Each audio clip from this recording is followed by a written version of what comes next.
Admiral Tamin stood on the bridge of his flagship, watching his fleet die.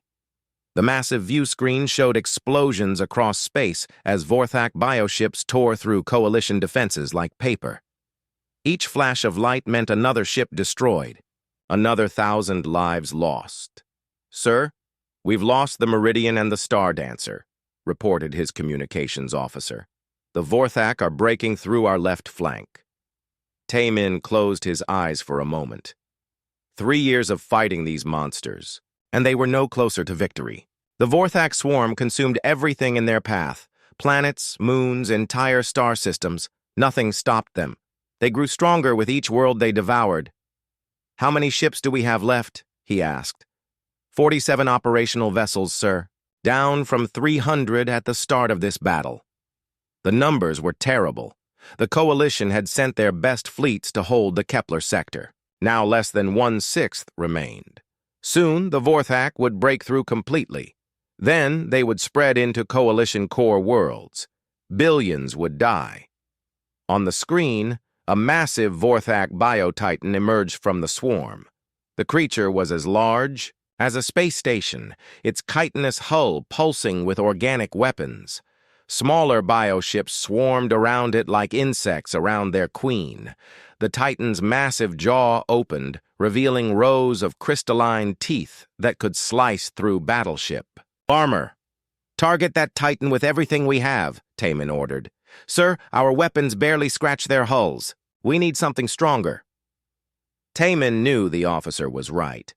Coalition weapons were designed for fighting other civilized species. Clean energy beams and precise missiles worked well against metal ships with predictable designs. But the Vorthak were different. Their bioships healed damage, adapted to attacks, and grew stronger during battle. The Titan fired a stream of acid that dissolved 3 Coalition cruisers instantly. The organic projectile burned through space, leaving a trail of destruction. More Vorthak ships emerged from behind asteroids, surrounding the remaining Coalition forces. "Sir, we're receiving surrender demands from the Vorthak," the communications officer said. "They're offering to spare some crew members if we submit now." "Tell them we'd rather die fighting," Tamin replied. He had seen what the Vorthak did to prisoners. Death in battle was kinder, but dying here meant the Kepler sector would fall. Then the Vorthak would have a clear path to Coalition core worlds. Earth, Centauri Prime, New Geneva, all the major human and alien colonies would be next. The Coalition had no more fleets to send. This was their last stand. Wait. Earth. Tamin remembered something from the latest Coalition briefings. Humanity had joined the galactic community only 5 years ago. Their technology seemed primitive compared to other species. Simple kinetic weapons, chemical rockets, basic computers. But there had been strange reports from human space. Stories that didn't make sense. "Get me a secure channel to Earth," he ordered. "Terra command frequency." "Sir, the humans? Their military is tiny. They only have a few dozen ships." "Just do it." The channel opened with crackling static. Through the interference, a human voice answered. "This is Terra Command. How can we help you?" "This is Admiral Tamin of the Coalition 7th Fleet. We are under attack by the Vorthak swarm in the Kepler sector. Our fleet is nearly destroyed. We need immediate reinforcements." There was a long pause. Then the human voice returned. Different. Now female, with a tone of authority. "Admiral, this is General He Jin. Please describe your situation." Tamin looked at the tactical display. Red dots swarmed across the screen, each one a Vorthak bioship. Blue dots representing Coalition forces were disappearing rapidly. "We have 47 ships remaining from 300. The Vorthak have over 2,000 bioships, including multiple Titans. They will break through our lines within hours. We need everything you can send." Another pause. "Admiral, are you requesting formal military assistance under Coalition Mutual Defense Protocol?" "Yes. Send everything you have. Every ship, every soldier, every weapon. If the Kepler sector falls, the Vorthak will reach core coalition worlds within weeks. The communication cut to static for several minutes. When it returned, General Hyojin's voice was calm but different. There was something in her tone that made Taemin uneasy. Admiral, Terra Command is authorizing Protocol Omega. Reinforcements will arrive in 18 hours. I advise you to maintain your position until then. General, with respect, 18 hours may be too late. Can't you send something sooner? Admiral, our reinforcements require special preparation. 18 hours is the minimum. I strongly recommend you hold your position and avoid unnecessary engagement until we arrive. How many ships are you sending? 3 vessels. Taemin felt his heart sink. 3 ships against 2,000 Vorthak bioships? The humans clearly didn't understand the situation. General, 3 ships won't be enough. The Vorthak have overwhelming numbers. Admiral, trust me when I say that numbers are not always the deciding factor in battle. Our reinforcements will be sufficient. The communication ended. Taemin stared at the static-filled screen, wondering if he had just wasted precious time. On a hopeless gesture, 3 human ships couldn't possibly make a difference against the Vorthak swarm. Sir, should we begin withdrawal to the next defensive line? His tactical officer asked. Taemin considered the option. They could retreat, regroup with what remained of coalition forces, and try to make another stand. But every retreat meant giving the Vorthak more space, more worlds to consume and grow stronger from. No. We hold position. The humans are sending reinforcements. Sir, 3 ships won't change anything. Maybe not. But we gave our word to hold the line. We stay. On the view screen, another coalition ship exploded under Vorthak fire. The bioships were advancing slowly now, savoring their victory. They knew the coalition forces were trapped. Taemin watched the countdown timer on his console. 17 hours and 43 minutes until human reinforcements arrived. He just had to keep his fleet alive that long.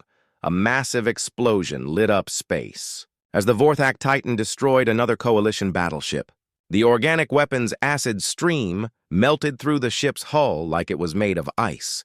17 hours and 42 minutes. Taemin wondered what kind of reinforcements the humans were sending. Probably small frigates with basic weapons. Brave. Crews willing to die alongside the coalition forces. It would be a noble gesture, even if it changed nothing. He had no idea that on Earth, General Hyojin was authorizing the deployment of humanity's most classified weapons. Assets so dangerous that Earth's own government feared them. The coalition was about to learn why humans had survived every disaster their violent homeworld had thrown at them. The Vorthak thought they were facing a broken enemy making a desperate last stand. They had no concept of what was coming for them. In 18 hours, the definition of reinforcements would change forever. General Hyojin walked through the corridors of Terra Command's deepest levels. These floors didn't appear on any official building plans. The elevators that reached them required special clearance. Even most Earth government officials didn't know what lay beneath the marble halls and conference rooms where politicians made speeches about humanity's peaceful intentions. The first door she stopped at bore a simple sign. Project Fenrir, authorized personnel only. She pressed her palm to the scanner and waited for the multiple security systems to verify her identity. Retinal scan, DNA sample, brainwave pattern. The door finally opened with a soft hiss. Inside, Captain Do-hyun was training with weights that would crush a normal human. Each metal plate weighed 500 pounds, but he lifted them like they were made of paper. His body showed the results of Project Fenrir's genetic modifications. 8 feet tall, muscles like steel cables, bones reinforced with ceramic composites. His reflexes were faster than a computer's. His endurance greater than any Earth animal. Captain, Hyojin said, we have a deployment order. Do-hyun set down the weights carefully. Despite his massive size, he moved with perfect control. Every Project Fenrir soldier learned precision along with strength. Too much force could damage equipment, injure allies, or cause structural failures on spaceships. Where are we going, General? The Kepler sector. Coalition forces are being overrun by something called the Vorthak Swarm. You'll be taking your full unit. Dohayon nodded. His unit consisted of 50 Fenrir soldiers, each one worth a battalion of normal troops. They had been created during Earth's darkest period, when the old nations fought wars that nearly destroyed civilization. Nuclear weapons, biological plagues, orbital bombardments, humanity had tried every method of killing itself. The survivors learned a harsh lesson. If humans were going to fight, they needed to be better at it. Not just better weapons, but better warriors. Project Fenrir created soldiers who could survive in vacuum, heal from wounds that would kill normal humans, and fight for days without rest. What kind of enemy are we facing? Do-hyun asked. Biological organisms, large bioships that heal damage and adapt to attacks. The Coalition's energy weapons aren't effective. Do-hyun smiled, showing teeth that had been replaced with titanium. Energy weapons were never our specialty anyway. Hae-jin moved to the next section. The signs here read, Project Kraken, Danger, Cybernetic Interface Zone. The warning wasn't for visitors. It was for the people inside. Project Kraken soldiers were half human, half machine. Their neural interfaces could control multiple systems simultaneously, but the process was dangerous. One mistake could fry their brains or trap their consciousness in a machine forever. Lieutenant So Young was connected to her mech when Hae-jin arrived. The machine stood 30 feet tall, its metal frame bristling with weapons and sensors. So Young's body lay in the pilot chamber, cables and tubes connecting her nervous system to the mech's computer core. Her consciousness was split between human thoughts and machine logic. Through the mech's speakers, her voice sounded slightly electronic. General, I was wondering when you'd need us. The Coalition requested reinforcements. We're sending 3 full project teams. So Young's laugh had a mechanical edge. They asked for reinforcements and they're getting us? Someone didn't explain what humans consider normal military support. Project Kraken had been developed when Earth's wars moved into space. Traditional pilots couldn't handle the speed and complexity of orbital combat, so humans did what they always did when faced with limitations. They removed the limitations. Kraken pilots were surgically modified to interface directly with their machines. They thought at computer speeds, processed multiple data streams simultaneously, and controlled weapons systems that would overwhelm normal human minds. The cost was high. Many candidates died during the surgical procedures. Others survived, but lost their humanity, becoming more machine than human. So Young was one of the lucky ones who maintained her personality while gaining machine capabilities. How many mechs are you taking? Hae-jin asked. 20 units. My best pilots. If these Vorthak are as dangerous as Coalition reports suggest, we'll need the heavy assault models. The final stop was the most classified section of all. Project Hydra, mental link active, approach with caution. Here, the air itself felt different. Static electricity made hair stand on end. Sensitive electronics malfunctioned. This was where humanity's psychic soldiers trained.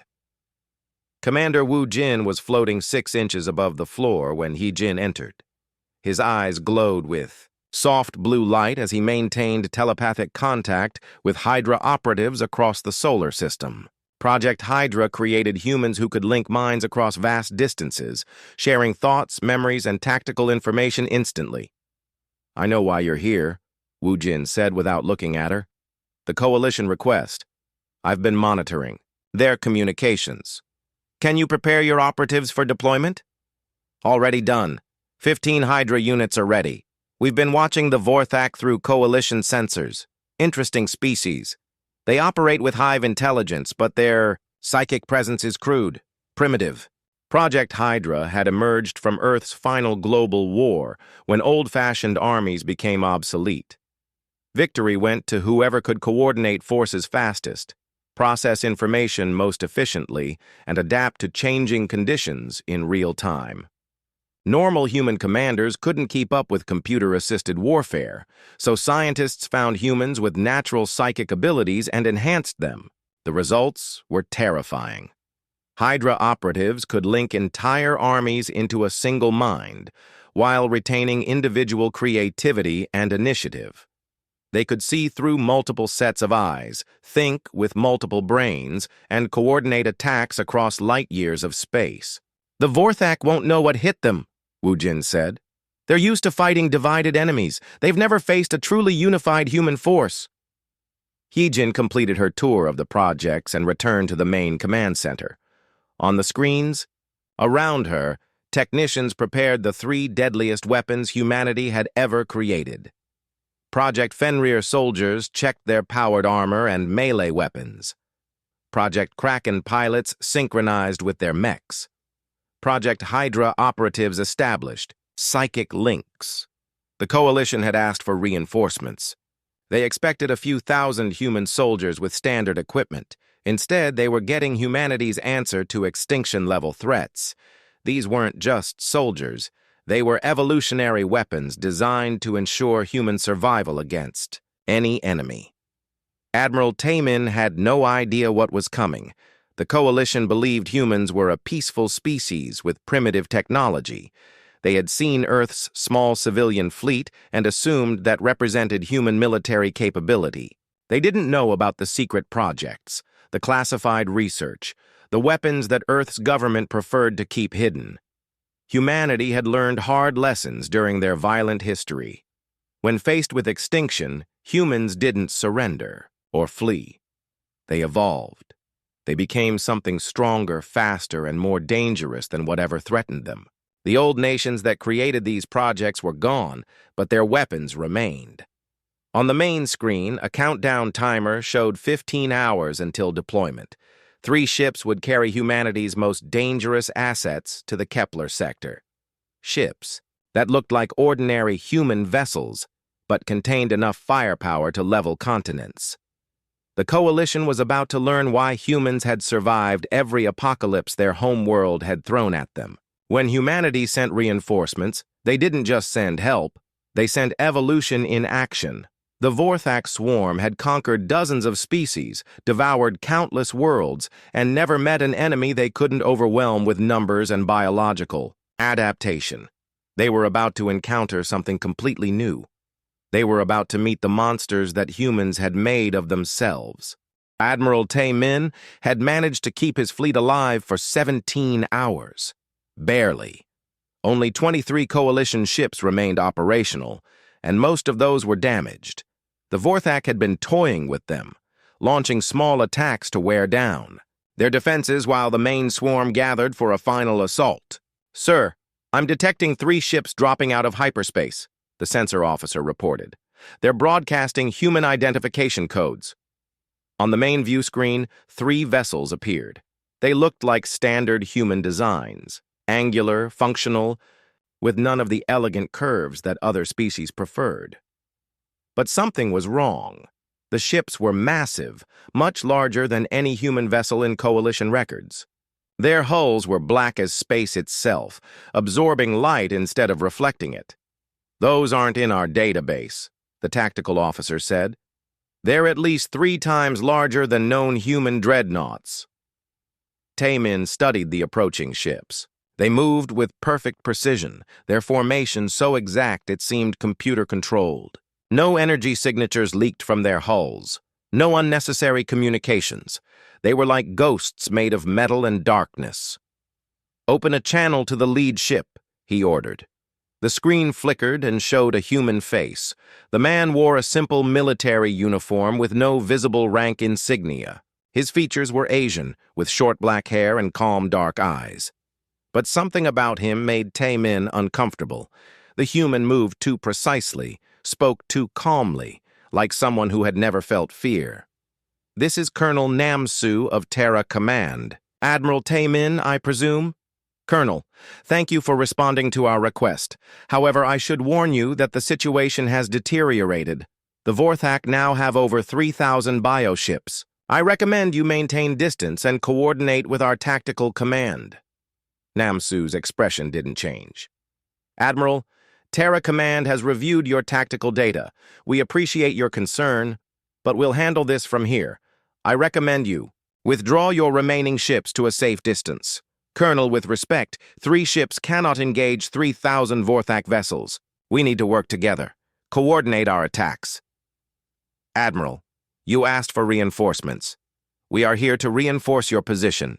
Please withdraw to minimum safe distance and observe. The communication cut off. Tae-min stared at the dark screen, wondering if the human was insane or incredibly brave. 3 ships against the entire Vorthak swarm was suicide, no matter how large the ships were. Sir, the human vessels are moving toward the Vorthak formation, the sensor officer reported. They're not even raising shields. On the tactical display, the 3 human ships accelerated toward the mass of red dots representing the Vorthak swarm. They moved in perfect formation, as if connected by invisible strings. No evasive maneuvers, no defensive positioning. They flew straight at the enemy like they were heading to a parade review. What are they doing? Tae-min muttered.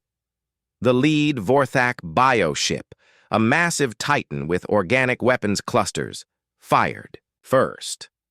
Streams of acid and crystalline spikes shot through space toward the human vessels. The attacks were powerful enough to destroy battleships. The human ships didn't even try to dodge. The weapons struck their hulls and simply disappeared.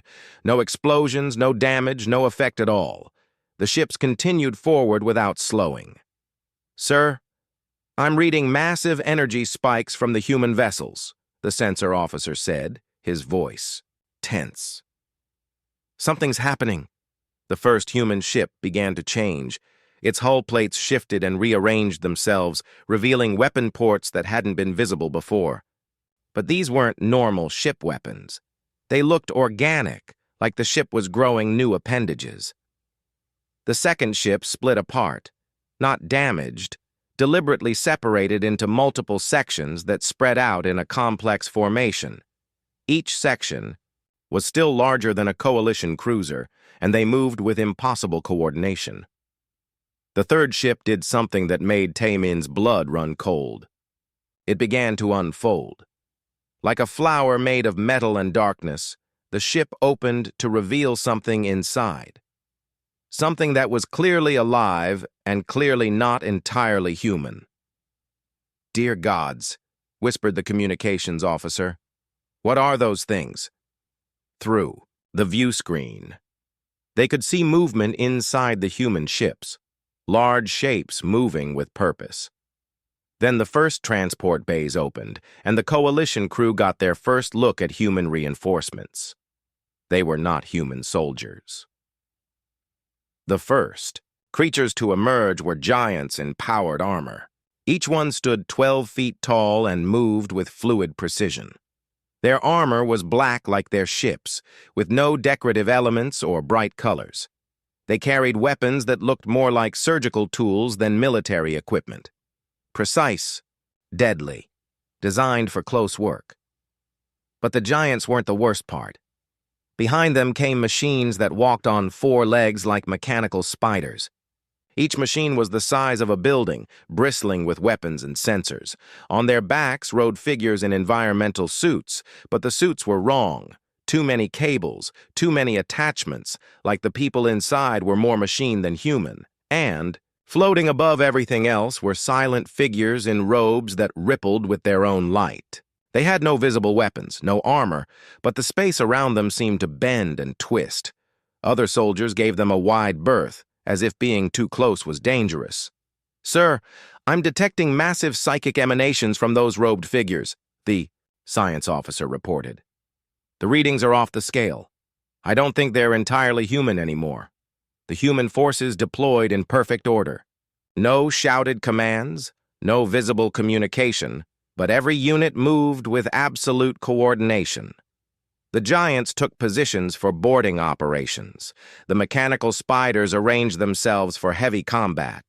The robed figures spread out in a pattern that covered the entire battle zone. Admiral Taemin realized that the coalition had made a terrible mistake. They had asked for reinforcements from a species they barely knew. They had assumed humans were like other civilized races, limited by ethics, technology, and the basic constraints of biology. They were wrong. These weren't soldiers. They were something else entirely. Something that had once been human, but had evolved beyond normal limitations. The coalition had called for help, and humanity had sent its weapons of last resort. "Sir, the Vorthak are responding," the tactical officer said. "They're launching a full assault on the human positions." The Vorthak swarm moved like a living thing, thousands of bioships flowing toward the human vessels. Their formation was perfect, their coordination flawless. They had used this same tactic to overwhelm dozens of other species, but as they approached the human lines, something changed. The robed figures raised their hands, and suddenly the Vorthak formation faltered. Bioships began to veer off course, as if their pilots were confused or in pain. The mechanical spiders opened fire with weapons that didn't use energy or projectiles. Instead, beams of distorted space struck the Vorthak ships and simply erased sections of their hulls. Not destroyed, deleted, as if those parts had never existed, and the giants in powered armor did something that made no sense at all. They launched themselves into space with nothing but personal propulsion and melee weapons, flying directly at bioships that could swallow battleships whole. "This is impossible," Taemin said. "They can't fight an entire swarm with boarding actions." But as he watched, the giants struck the first bioships and began tearing through their hulls with their bare hands. Their weapons cut through organic armor like it was soft clay. Inside each ship, explosions marked their progress as they systematically destroyed everything in their path. The Vorthak, who had never retreated from any battle, began to pull back. For the first time in their species' history, they were facing an enemy that fought without fear, without hesitation, and without mercy. Colonel Nam Su's voice came through the communication system again. "Admiral Taemin, human reinforcements are now engaging the enemy. Please maintain your position and do not interfere with our operations." "Colonel, what are those things? What have you done to your soldiers?" There was a pause. When Namsu spoke again, his voice was completely calm. "Admiral, you asked for everything we had. This is everything we have." The battle had only just begun, but already the impossible was happening. The Vorthak swarm, unstoppable for 3 years, was being pushed back by 3 ships full of things that had once been human.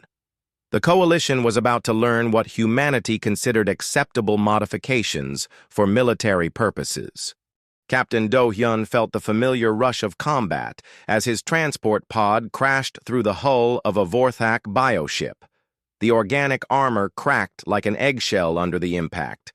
His powered suit absorbed the shock and immediately fed him tactical data through his helmet display. The interior of the bioship was like being inside a living creature.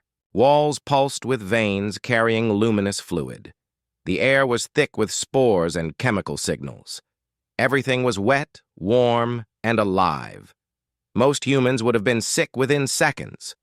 Do-hyun's enhanced physiology adapted instantly. Vorthak. Warriors rushed toward him through the organic corridors. Each one stood 8 feet tall with 4 arms ending in razor-sharp claws. Their chitinous armor could stop coalition energy weapons. Their acid spit could melt through battlesuits. Do-hyun smiled and drew his weapons. The first Vorthak lunged with all 4 claws extended. Do-hyun caught 2 arms and twisted. The sounds of breaking chitin echoed through the corridor as he snapped. The creature's limbs like dry branches. His strength had been increased beyond human limits. His reflexes were faster than the Vorthak could track. The second warrior tried to spray acid, but Do-hyun moved sideways and drove his vibro blade through its thorax. The weapon hummed as it cut through organic armor that had turned aside laser fire. The Vorthak fell, green fluid leaking from the wound. More warriors appeared, but Do-hyun was already moving. Project Fenrir soldiers were trained to treat close combat as an art form. Every movement had to be perfect. Every strike had to count. There was no room for waste or hesitation. He flowed through the pack of Vorthak like water, finding the easiest path.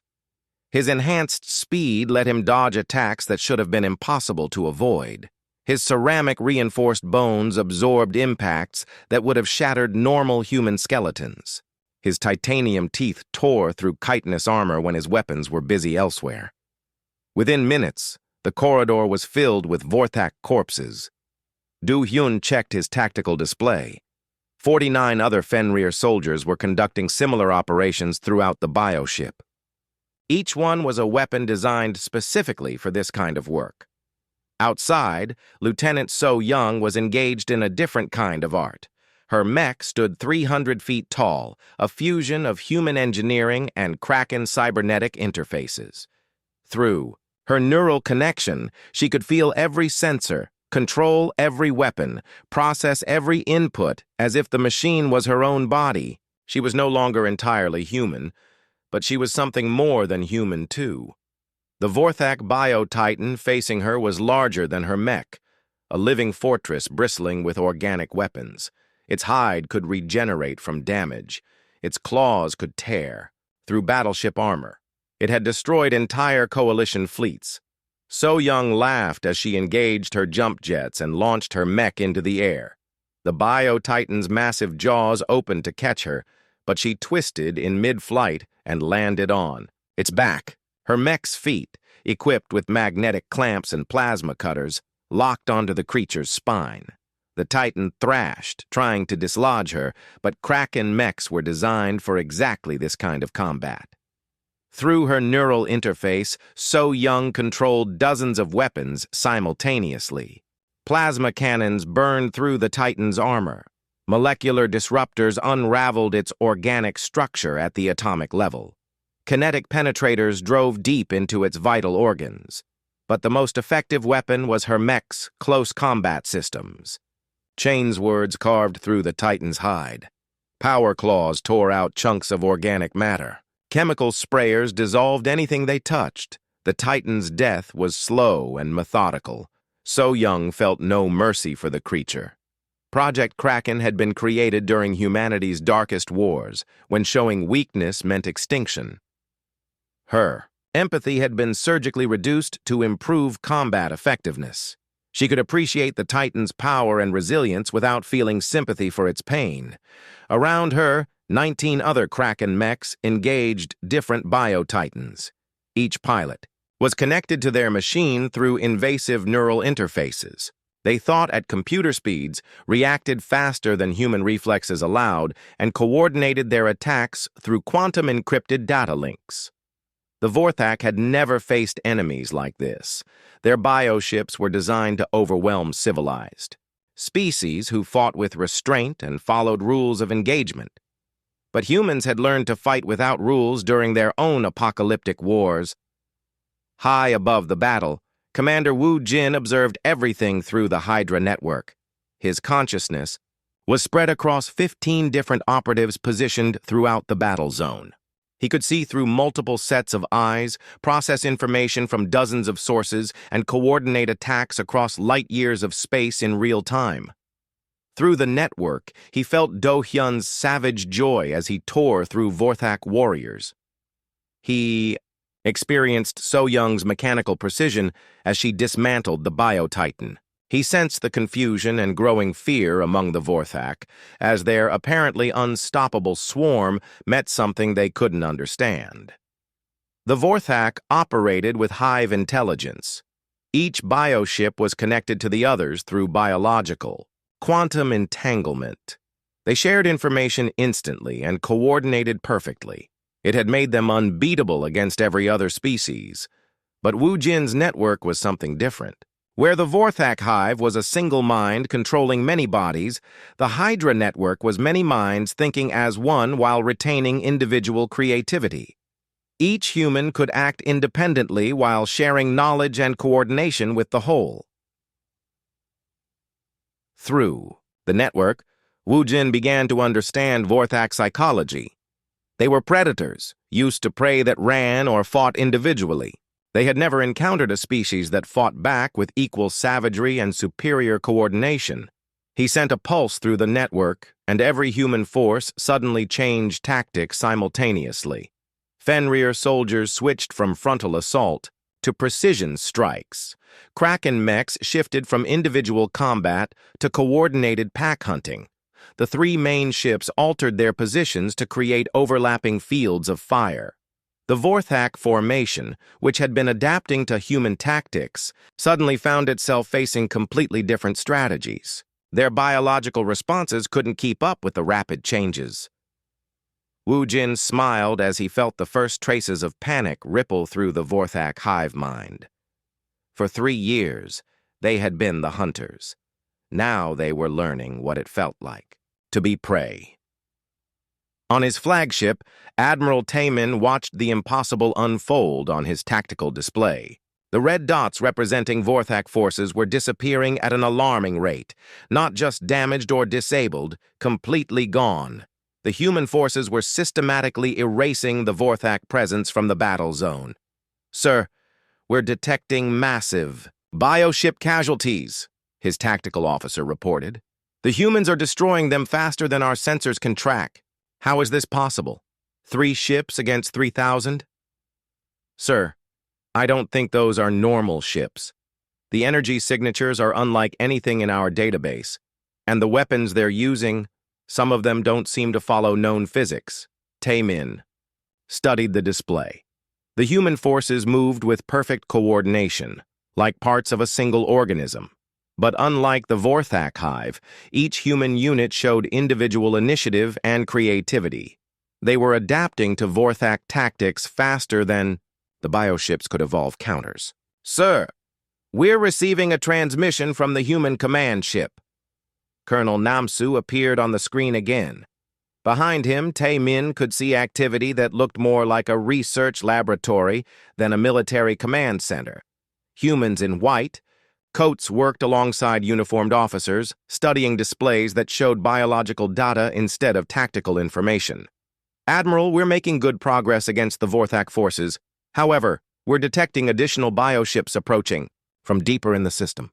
"How many more Vorthak fleets are there?" "Colonel, this is the main swarm, but there could be scout forces or breeding colonies elsewhere in the sector." Namsu nodded calmly. "Understood. We'll need to expand operations to eliminate all Vorthak presence in the region. Admiral, I recommend you begin evacuating any coalition personnel who might be uncomfortable with our methods." "What do you mean?" "Admiral, humanity approaches warfare differently than most species. We don't just defeat enemies. We eliminate threats permanently. Some coalition observers might find our tactics disturbing." Through the view screen, Taemin could see Do-hyun's strike team emerging from a destroyed bioship. The Fenrir soldiers were covered in green Vorthak blood and carrying what looked like trophies. Their powered armor had been designed to look intimidating, and it was working. The coalition had asked for reinforcements. They had expected civilized warriors who would help them fight the Vorthak according to accepted rules of engagement. Instead, they had summoned humanity's evolutionary response to extinction. These weren't just soldiers, they were apex predators designed to eliminate threats to human survival. Commander Wu Jin closed his physical eyes and opened his mind to the network. Through 15 different sets of enhanced senses, he felt the battlefield in ways no single human could comprehend.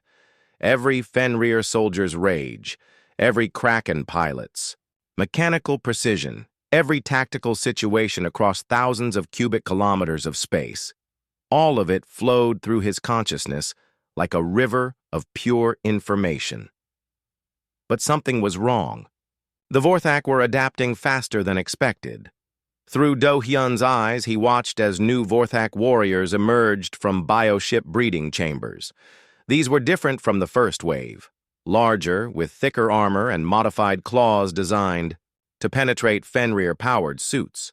The bioships had been analyzing human tactics and evolving counters in real time. Through So Young's neural interface, he felt her mech straining against a bio-titan that had grown reactive armor. The creature's hide now shifted and flowed, dispersing impacts that would have been lethal minutes earlier. The Vorthak were learning. This was the problem with fighting individually. Each human unit was superior to its Vorthak counterpart, but the bioships shared information through their hive network. Every lesson learned by one creature was instantly available to all others. The Vorthak were essentially fighting with the combined experience of their entire swarm. Time to show them what a real hive mind looked like. Wu Jin sent a pulse through the Hydra network, activating protocols that had been dormant since the project's creation. Across the battle zone, 15 Hydra operatives stopped what they were doing and began the most dangerous procedure in human military history, full neural merge. The process was agonizing. Wu Jin felt his individual consciousness dissolving as it merged with 14 other minds. Memories that weren't his own flooded through his awareness. Thoughts from different brains created feedback loops that threatened to drive him insane. For a moment that lasted forever, he ceased to exist as a single person. Then the merge stabilized, and Wu Jin became something more than human. Through the network, every human force suddenly gained access to perfect information. Do Hyun, fighting, in the cramped corridors of a bioship, could see through So Young's mech sensors and knew exactly where enemy reinforcements were coming from. So Young, engaged in aerial combat with bio-titans, could feel the tactical awareness of every Fenrir soldier and anticipate Vorthak movements before they happened, but the network went deeper than shared information. The merged Hydra consciousness began to think with capabilities no individual mind could achieve. Problems that would take hours for human strategists to solve were resolved in seconds. Tactical patterns invisible to single observers became obvious to the collective intelligence. The Vorthak hive mind had one advantage. It could share information instantly across vast distances. But it was still fundamentally a single intelligence controlling multiple bodies.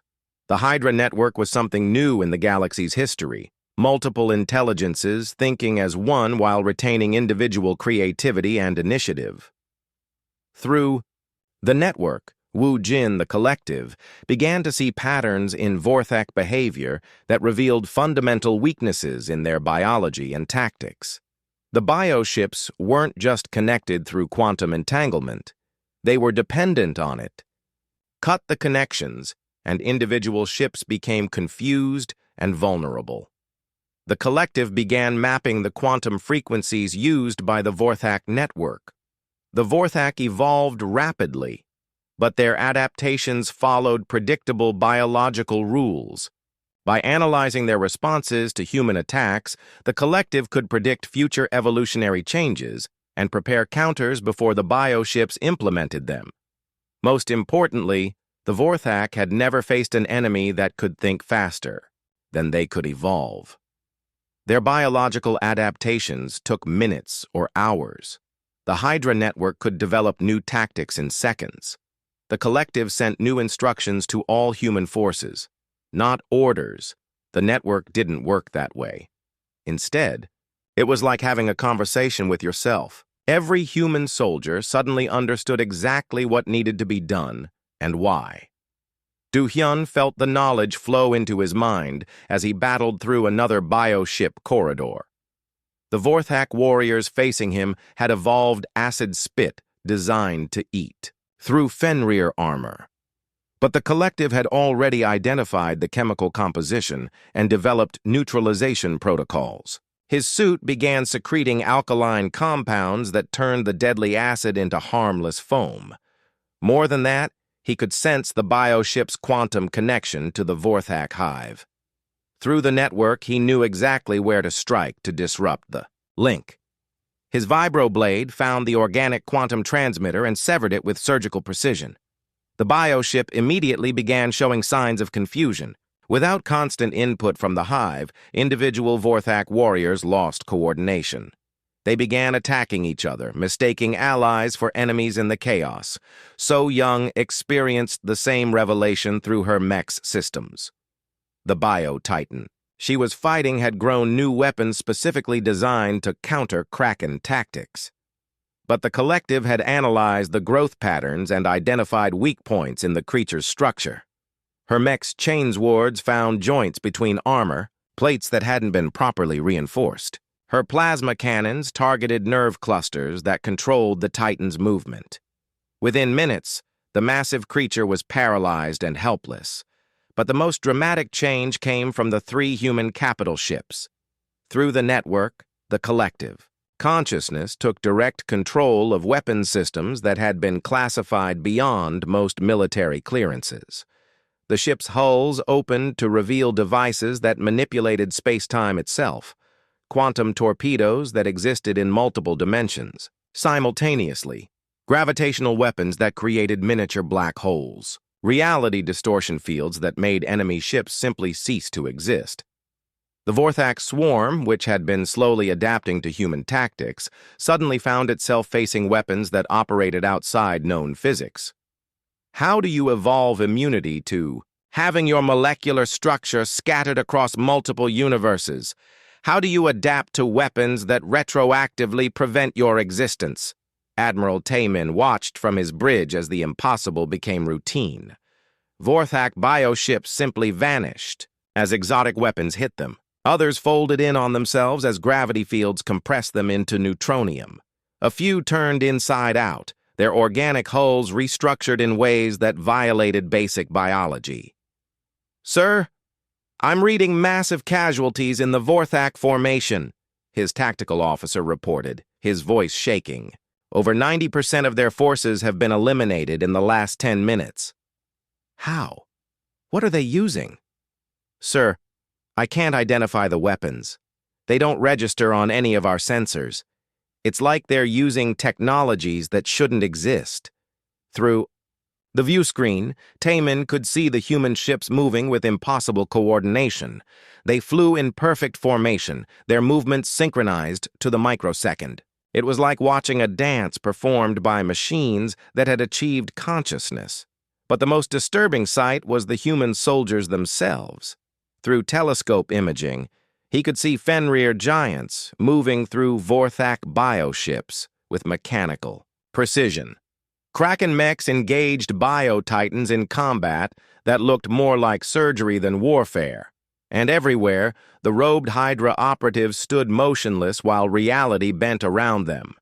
"Sir, we're receiving another transmission from the human command ship." Colonel Namsu appeared on screen, but something was different. His eyes held a depth that hadn't been there before, as if he was looking at things invisible to normal perception.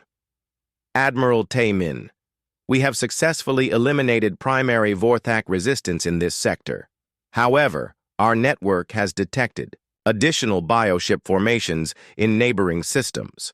With your permission, we will expand operations to ensure complete threat elimination. Colonel, the remaining Vorthak forces are outside Coalition space. We have no authority to engage them." There. Namsu's expression didn't change, but something in his voice suggested vast intelligence operating behind human features. "Admiral, the Vorthak represent an extinction-level threat to all biological life in this region. Humanity has protocols for dealing with such threats. We will proceed with full sterilization of Vorthak presence regardless of political boundaries. Colonel, you can't just invade other systems without authorization from their governments." "Admiral, those governments no longer exist. The Vorthak consumed them. We are now the only authority in this region capable of ensuring long-term security." The transmission ended, leaving Taemin staring at a blank screen. Around him, his crew worked in stunned silence as they processed what they had witnessed. In less than 6 hours, humanity had destroyed a Vorthak swarm that had been victorious for 3 years. But more disturbing than the human victory was the casual way Colonel Namsu had announced plans to expand operations beyond Coalition space. The humans weren't just fighting the Vorthak. They were taking control of the entire region. Through the Hydra network, Wu Jin, the collective consciousness, was already analyzing star charts and identifying all possible Vorthak hiding places. The bioships had to be eliminated completely, not just defeated, exterminated. Humanity had learned during their own violent evolution that partial victories against extinction-level threats only postponed the inevitable. The Vorthak Queen ship detected the approach of human forces and tried to flee. The massive bio-vessel, larger than most space stations, had been hiding in the outer system while its swarm engaged the Coalition fleet. Now it fired its organic drives and began accelerating toward the system's edge, desperately seeking escape into hyperspace. It never had a chance. Captain Ji-hoon's experimental weapons platform materialized beside the fleeing Queen ship like a ghost made of metal and dark energy. His vessel didn't look like a traditional human design. The hull was crystalline, faceted like a gem, and it seemed to bend light around itself in impossible ways. Through the Hydra network, Ji-hoon felt the collective consciousness analyzing the Queen ship's structure. The bio-vessel was essentially a living factory, capable of producing new Vorthak warriors and bioships from raw organic matter. As long as it survived, the Vorthak could rebuild their forces. That was unacceptable. Ji-hoon activated the quantum crystallization field. The weapon had been developed during humanity's final global war, when certain nations tried to hide their leadership in underground bunkers. Traditional weapons couldn't penetrate deep enough, so human scientists created something that ignored conventional barriers entirely. The field enveloped the Queen ship, and its organic hull began to change. Living tissue transformed into perfect crystal lattices. The transformation wasn't violent. It was almost beautiful. The bio-vessel became a sculpture of translucent emerald and gold, every detail preserved but now completely inert. Inside the crystallized ship, Vorthak creatures became living statues. They were still alive, technically, but their biological processes had been suspended in quantum stasis. They would remain conscious but unable to move, speak, or die for approximately 10,000 years. The Hydra network registered satisfaction. The Queen ship was neutralized without being destroyed. It would serve as a warning to any other Vorthak who encountered it. This is what happened when you threatened humanity's allies. But the collective wasn't finished. Major Yunmi's nanotechnology ship approached a cluster of damaged Vorthak bioships that were attempting to repair themselves. The vessels had survived the initial human assault by retreating into a dense asteroid field where their organic hulls could absorb minerals to regenerate damage. Yunmi deployed a cloud of self-replicating nanobots that spread through the asteroid field like metallic fog. The microscopic machines had been programmed with one simple directive: convert all Vorthak biological matter into useful materials for human construction projects. The effect was spectacular. Bioships that had been slowly healing suddenly began dissolving as nanobots systematically disassembled their organic structures. Within minutes, the living vessels became clouds of raw atoms that reorganized themselves into neat stacks of construction materials. Carbon became diamond sheets. Organic metals became purified alloys. The complex proteins that formed Vorthak neural tissue became basic amino acids. Even the quantum entanglement organs that connected the bioships to their hive network were broken down and reconstituted as quantum computer components. The Vorthak had consumed entire worlds to build their bioships. Now those ships became resources for human engineering projects. The irony wasn't lost on the collective consciousness. The predators had become raw materials for their prey. Admiral Taemin watched the systematic extermination from his bridge, feeling sick. The human forces weren't just winning. They were demonstrating technologies that could reshape matter at the atomic level. The implications were terrifying. "Sir, the humans are requesting communication," his communications officer said. General Hai Jin appeared on the main screen. She was transmitting from Earth, but somehow she seemed to know exactly what was happening in the Kepler sector. Her eyes held the same depth as Colonel Nam Su's, suggesting connection to the Hydra network across interstellar distances. Admiral Taemin, Terra Command is authorizing overkill protocol for this operation. All Vorthak presence in a 50 light-year radius will be eliminated to ensure long-term security for Coalition worlds. General, 50 light-years includes neutral systems and unexplored regions. You can't just sterilize entire star systems without approval from local governments. Admiral, our analysis indicates that partial elimination of Vorthak forces would result in eventual resurgence. This species represents an existential threat to all biological life. Complete removal is the only acceptable solution. Taemin felt cold. General, what exactly does complete removal mean? Every Vorthak bioship, every breeding colony, every spore capable of regenerating their species will be located and eliminated. We will also sterilize any worlds they have contaminated to prevent biological resurrection. The Vorthak will become extinct. General, that's genocide. Hyojin's expression didn't change. Admiral, the Vorthak have consumed 17 intelligent species and countless worlds. They represent a clear and present danger to all life in this galaxy. Humanity has protocols for dealing with extinction-level threats. The transmission ended, but the horror was just beginning. Human ships began emerging from hyperspace throughout the region. Not just the 3 original vessels, but dozens of black-hulled dreadnoughts carrying weapons that defied conventional physics. They moved with perfect coordination, spreading out across multiple star systems like antibodies responding to an infection. In the Kepler system's outer planets, they found Vorthak breeding colonies hidden in deep ocean trenches. The colonies were vast networks of organic tunnels where new bioships gestated in pools of nutrient-rich fluid. Each colony could produce thousands of Vorthak warriors given enough time and resources. The human response was swift and absolute. Gravitational weapons compressed the ocean worlds into dense metallic spheres. The resulting pressure and heat turned organic matter into plasma, ensuring that no Vorthak genetic material could survive. In neighboring systems, human forces located Vorthak scout fleets that had been exploring for new worlds to consume. These smaller groups thought they could hide in nebulae and asteroid fields, waiting for the main threat to pass. They were wrong. Human sensors could detect quantum entanglement signatures across light years. Every bioship connected to the Vorthak Hive network was automatically marked for elimination. There was nowhere to hide from weapons that could track quantum states.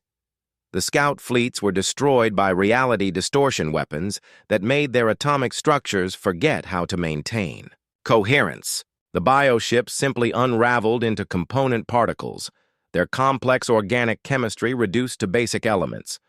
But the most terrifying demonstration came when human forces located a Vorthak nursery world. The planet was covered in vast biodomes, where juvenile Vorthak developed from larvae into adult warriors. Billions of developing creatures lived in controlled environments designed to optimize their growth and adaptation.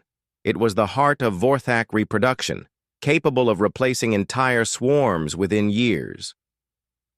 The human fleet that approached the nursery world carried no conventional weapons. Instead, they deployed temporal isolation fields that surrounded the entire planet. Time within the field began moving at a different rate than the surrounding universe. From outside, the planet appeared to freeze. But inside the field, time was accelerating at an exponential rate. Years passed in minutes. The accelerated time caused the planet's star to age rapidly, growing hotter and larger until it consumed the nursery world in nuclear fire. The Vorthak experienced millions of years of stellar evolution in hours. They watched their sun grow into a red giant, then collapse into a white dwarf, taking their world with it. The temporal field ensured that no information about the weapon could escape to warn other Vorthak forces. Admiral Taemin received reports of similar operations throughout the region. Human forces were systematically locating and eliminating every trace of Vorthak presence. Worlds that had been partially consumed were sterilized with nanobots that converted all organic matter into sterile minerals. Bioships that had been dormant for decades were hunted down and crystallized. The scope of the operation was staggering. Humanity was essentially rewriting the biological history of 50 star systems, ensuring that the Vorthak could never return. "Sir, we're detecting massive energy signatures from human ships throughout the sector," his science officer reported. "They're using technologies that shouldn't be possible with known physics." "How long until they finish?" Tae-min asked. "At A. Their current rate, maybe 6 hours, to completely sterilize Vorthak presence from the entire region. 6 hours to commit genocide against an entire species. 6 hours to demonstrate that humanity's version of help was more terrifying than most species' concept of warfare." The coalition had asked for reinforcements against the Vorthak threat. They were getting complete and permanent threat elimination, whether they wanted it or not. 6 hours and 17 minutes after the arrival of human reinforcements, the last Vorthak bioship died in the outer reaches of the Kepler system. The massive creature had been fleeing toward hyperspace when Captain Do-hyun's Fenrir unit boarded it through explosive decompression. They methodically destroyed every organic system until the ship was nothing but an empty shell drifting in space. Admiral Tae-min stared at his tactical display in numb disbelief. The red dots that had represented thousands of Vorthak vessels were gone. Not just defeated or retreated, completely eliminated from existence. In less than 7 hours, humanity had accomplished what the coalition had failed to do in 3 years of warfare. But the human ships weren't leaving. "Sir, the human fleet is establishing orbital positions around all major planets in the system," his tactical officer reported. "They're also deploying what appears to be permanent monitoring stations." Through the view screen, Tae-min could see human vessels taking up defensive positions throughout the Kepler system. Their black hulls made them nearly invisible against space, but their energy signatures were unmistakable. They were settling in for a long stay. "Open a channel to Colonel Nam-su," he ordered. The human commander appeared on screen, but something was different. His eyes still held that unnatural depth from the Hydra network connection, but now there was also a calm satisfaction, like someone who had completed an important task. "Admiral Tae-min, Vorthak elimination protocols have been successfully completed. All bioships, breeding colonies, and genetic material have been neutralized within a 50 light-year radius. The threat has been permanently removed. Colonel, thank you for your assistance. When will your forces be departing?" Namsu's expression didn't change. "Admiral, Terra Command has designated this region as a human protection zone. Our forces will remain to ensure long-term security for coalition interests." "Protection zone. Colonel, we didn't request occupation." "Admiral, humanity's analysis indicates that this region remains vulnerable to similar threats. Our presence will prevent future extinction-level scenarios from developing." Tae-min felt ice forming in his stomach. "Colonel, are you saying that human forces intend to remain here indefinitely?" "Admiral, humanity takes responsibility for the security of our allies very seriously. We will maintain sufficient presence to guarantee that no force can threaten coalition worlds in this sector." The communication ended, leaving Tae-min staring at a blank screen. Around him, his bridge crew worked in tense silence. They had all heard the careful phrasing. The humans weren't offering protection. They were announcing occupation. "Lieutenant." Sujin materialized on the bridge without warning. The Hydra operative had used some kind of teleportation technology that bypassed all security systems. She wore the same robes as the other psychic soldiers, but her face was visible. Young, Korean, with eyes that seemed to see through time itself. "Admiral Tae-min," she said, her voice carrying harmonics that suggested multiple minds speaking in unison. I have been tasked with explaining humanity's long-term security arrangements for this region. Taemin's security chief reached for his weapon, but the admiral held up a hand. There was no point in threatening someone who could teleport through solid matter. What arrangements? He asked. The coalition's military approach to the Vorthok was reactive. You waited until they threatened your worlds, then responded with insufficient force. This allowed the threat to grow until it nearly consumed your entire civilization. Sujin moved closer, and Taemin could feel pressure in his mind. Not hostile, but overwhelmingly powerful, like standing next to a nuclear reactor. Humanity approaches security proactively. We identify potential threats before they become dangerous, then eliminate them permanently. This requires constant monitoring and rapid response capabilities. You're talking about surveillance and military occupation of sovereign coalition. Space. Admiral. Sovereignty is meaningless if you cannot protect it. The coalition proved incapable of defending this region against the Vorthak. Humanity will ensure such failures do not recur. Sujin gestured, and a holographic display appeared, showing the entire Kepler sector. Human ships were positioned at every strategic point: asteroid mining facilities, hyperspace jump points, planetary orbits, communication relays. Human advisors will be integrated with all coalition military units in this region. Our technology will upgrade your defensive capabilities. Our intelligence networks will monitor for emerging threats. Our rapid response forces will eliminate problems before they grow beyond control. And if we refuse this assistance? Sujin's expression remained neutral, but the temperature in the bridge seemed to drop several degrees. Admiral, humanity has invested significant resources in securing this region. We will not allow that investment to be wasted through coalition negligence or political concerns. The implication was clear. The coalition could accept human protection or be replaced by someone who would.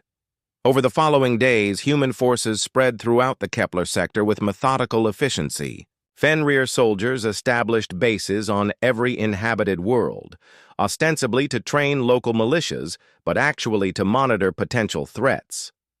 Kraken mechs patrolled trade routes, their massive forms serving as both protection and intimidation.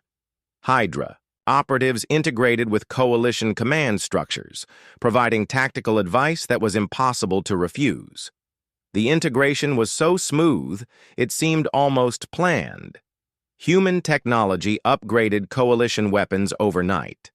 Human tactical doctrine replaced existing military protocols. Human officers took advisory roles that quickly became command positions.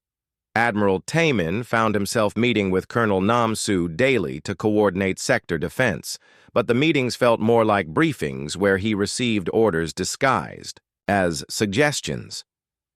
Admiral, our intelligence indicates unusual energy signatures from the Proxima system, Namsu reported during one such meeting. Recommend deploying joint forces to investigate. Colonel, Proxima is outside coalition space. We have no authority there. Admiral, potential threats do not respect political boundaries. Humanity learned this lesson during our own wars. Prevention is always preferable to reaction. It was the same argument every time. Any potential threat, no matter how remote, justified human intervention. And since human sensors could detect energy signatures across dozens of light years, they found threats everywhere. Within weeks, human forces had preventively secured 6 star systems beyond coalition borders. Each operation was justified by intelligence about potential dangers: rogue AI development, biological weapon research, unstable governments that might harbor hostile aliens. The excuses were always reasonable. The results were always the same. Human occupation disguised as protection. Other coalition commanders began reporting similar experiences throughout human-protected regions. Human advisors who offered helpful suggestions that became mandatory policies. Human technology that improved defensive capabilities while creating complete dependence. Human forces that provided security while making independence impossible. The pattern was clear to anyone who looked closely. Humanity wasn't just helping the coalition, they were quietly absorbing it. But the most disturbing aspect was how effective the system was. Regions under human protection experienced unprecedented security and prosperity. Trade flowed freely under the watchful presence of Kraken patrol mechs. Disputes were resolved quickly by Hydra operatives who could read minds and determine facts instantly. Threats were eliminated before they could develop into actual dangers. The coalition worlds in human-protected space were safer, richer, and more stable than they had ever been. The price was freedom. Admiral Taemin sat in his quarters, studying reports from across the sector. Human protection was spreading like a virus. Each successful intervention justified expansion into new regions. Each demonstration of superior capability made resistance seem futile. The coalition had asked for reinforcements against an extinction-level threat. They had received protection from all possible dangers, forever, whether they wanted it or not. Lieutenant Su-Jin appeared in his quarters without warning, her psychic abilities bypassing all security again. Admiral, you seem troubled by recent developments. How could I not be? Humanity has essentially conquered the coalition without firing a shot at us. Admiral, conquest implies taking something by force. Humanity is providing a service that the coalition clearly needed. Your own survival proves the value of our protection, at the cost of our independence. Su-Jin moved to the viewport, looking out at the human ships that now permanently orbited the coalition command station. Admiral, independence is a luxury that only truly secure civilizations can afford. The galaxy is full of threats like the Vorthak, species that view other life as resources to be consumed. The coalition's independent approach to security nearly resulted in your extinction. She turned back to face him, her eyes reflecting depths that seemed to contain entire universes. Humanity offers an alternative, complete security in exchange for accepting guidance from a species that has proven capable of eliminating any threat. Most civilizations consider this an excellent bargain. And those who don't? Admiral, humanity has never encountered a threat we could not eliminate permanently. 6 months after the Vorthak extinction, Admiral Taemin walked through the corridors of his own command station and barely recognized it. The walls were still the same alloy construction, the layout unchanged, but everything felt different. Human modifications were everywhere, subtle improvements that made the station more efficient while making it completely dependent on human technology. The corridor lighting used human quantum generators that provided better illumination while monitoring every conversation through acoustic analysis. The air recycling systems incorporated human biotechnology that purified the atmosphere while sampling DNA from every person on the station. The communication networks ran through human quantum relays that provided faster data transmission while routing all information through Terra Command. Every upgrade made life better. Every improvement reduced coalition independence.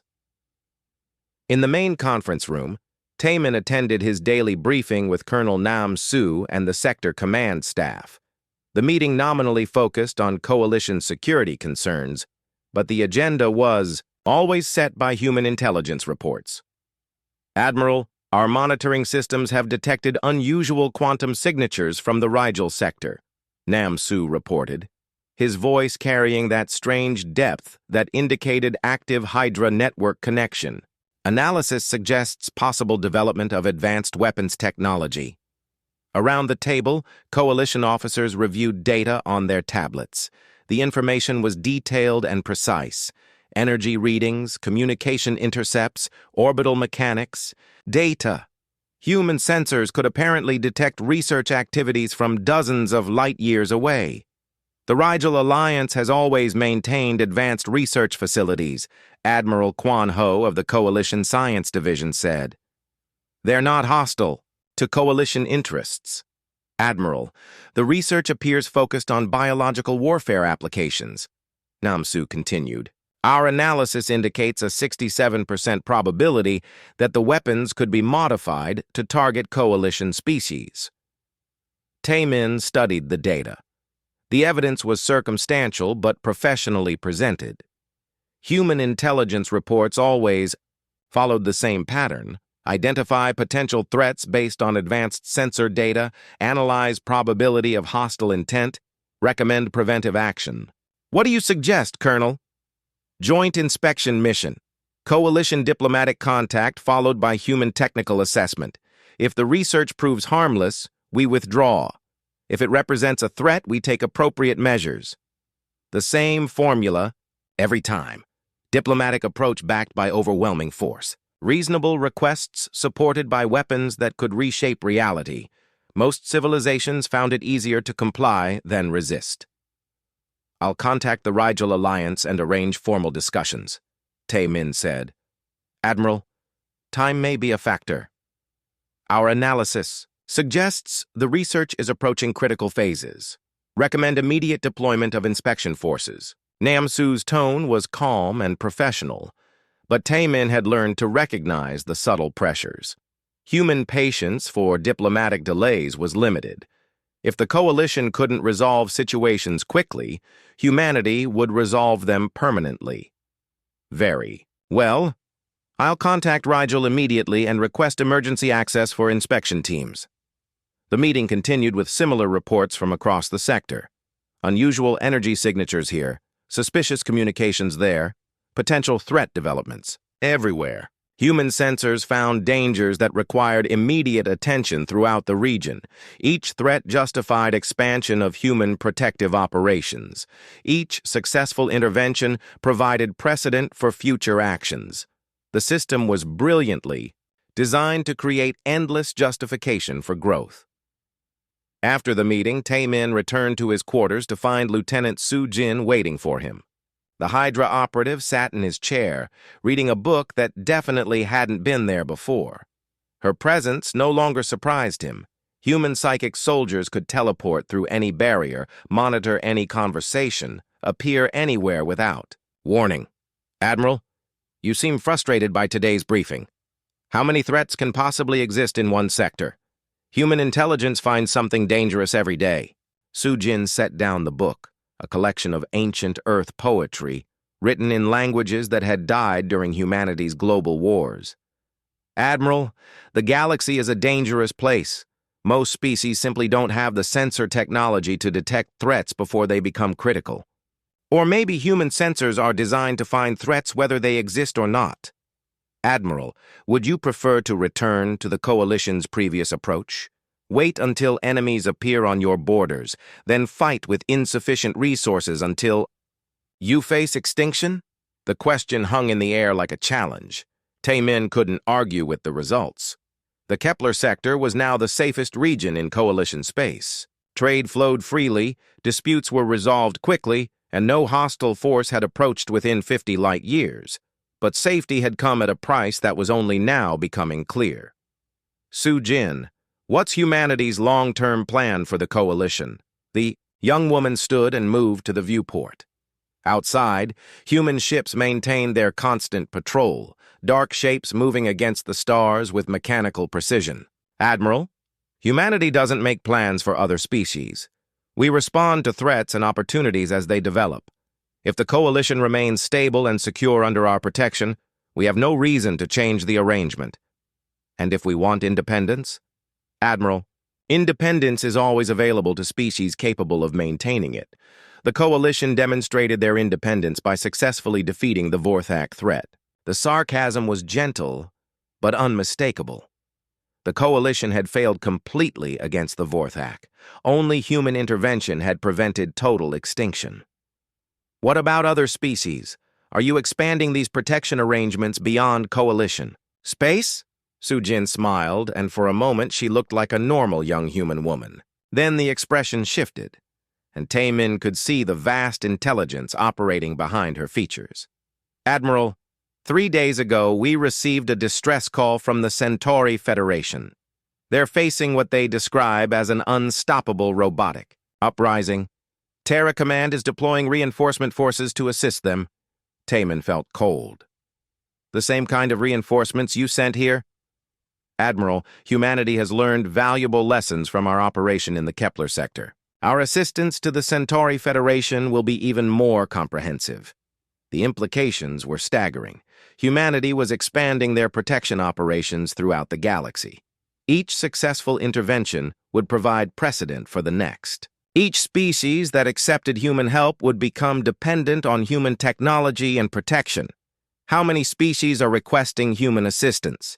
Admiral, that information is classified, but I can tell you that demand for human security services has increased dramatically since our success against the Vorthak.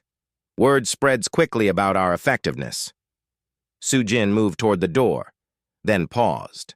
Admiral, you should know that Terra Command considers the Coalition integration a model for future operations. Your cooperation has been extremely valuable in refining our protective protocols. After she left, Taemin sat alone in his quarters, studying reports from across Coalition space. The pattern was becoming clear. Humanity wasn't just protecting the Coalition, they were using it as a testing ground for galactic conquest. The process was elegant in its simplicity. Identify species facing extinction-level threats, offer overwhelming military assistance, eliminate the threat completely while demonstrating superior capabilities, establish permanent protective presence to prevent future dangers. Gradually, integrate human technology and command structures until independence becomes impossible. Each successful operation provided justification for the next. Each species that accepted human protection became evidence that humanity's approach was necessary and beneficial. On his desk, a new communication waited, a report from General Haye Jin on Earth. Human forces had successfully eliminated the robotic uprising in Centauri Federation space. Cleanup operations were proceeding ahead of schedule. Establishment of permanent security arrangements was recommended to prevent similar threats. The Centauri Federation had lasted for over 2,000 years as an independent civilization. In less than a week, they had become another human protectorate. Taemin accessed his personal files and began composing a report that would never be sent. A record of how the Coalition had traded one form of extinction for another. How humanity's protection had become indistinguishable from conquest. How the galaxy was quietly being absorbed by a species that fought without armies and conquered without battles. But even as he wrote, he knew the report was pointless. Human psychic monitors would detect it before he finished. Human quantum computers would analyze his intentions. Human response protocols would classify him as a potential threat to sector stability. The Coalition had asked for reinforcements against the Vorthak swarm. They had received complete protection from all possible dangers, forever. The price was everything they had been. Outside his viewport, another human dreadnought materialized from hyperspace. The ship was heading toward the Andromeda Relay, where reports suggested a new civilization was developing faster than light. Travel. Soon, they would receive visitors offering friendship and assistance. Taemin deleted his report and prepared for another day of managing a sector that was no longer truly his. Somewhere in the galaxy,